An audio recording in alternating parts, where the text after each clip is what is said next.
বর্তমান কেয়ারটেকার সরকার তারা তাদের শোক জানিয়েছেন এবং আমাকে আজকে তাদের এই দেশনেত্রীর জানাজা, তার দাফন এবং অন্ত্যেষ্টিক্রিয়ার সমস্ত কাজগুলো সুষ্ঠুভাবে সম্পন্ন করার জন্য কোঅর্ডিনেট করার জন্য তারা আজকে আমাকে আমন্ত্রণ জানিয়েছিলেন ক্যাবিনেট মিটিংয়ে। সেখানে আলোচনা হয়েছে, কিছুক্ষণ পরেই আপনারা সেগুলো জানতে পারবেন, তাদের প্রেস সেক্রেটারি আপনাদেরকে জানাবে। আমাদের প্রধান উপদেষ্টা তিনি বোধহয় একটা জাতির উদ্দেশ্যে ভাষণও দেবেন। আপনারা তাদের কাছ থেকে সব কিছু জানতে পারবেন, যেহেতু তাদের মিটিং তারাই জানাবেন, সেটাই ভালো হবে। আমাদের বিষয়গুলো আমরা আপনাদেরকে সকালে জানিয়েছি।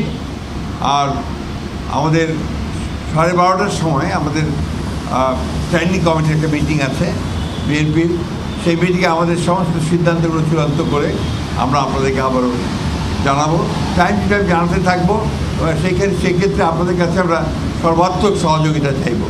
আপনারা সবাই দেশনেত্রী বেগম খালেদা জিয়ার জন্য দোয়া করবেন। আসসালামু আলাইকুম। আপনারা দেখছিলেন বিএনপি মহাসচিব মির্জা ফখরুল ইসলাম আলমগীর, তিনি গণমাধ্যমে আসলে কথা বলছিলেন এবং একটু আগেই মূলত প্রধান উপদেষ্টার সমন্বয়ে উপদেষ্টা পরিষদের যে বৈঠক চলছিল সেই বৈঠকে আসলে অংশ নিয়ে তিনি গণমাধ্যমে কথা বলছিলেন যে পরবর্তী কর্মসূচিগুলো কি হবে এবং কি কর্মসূচি হাতে নেওয়া হবে।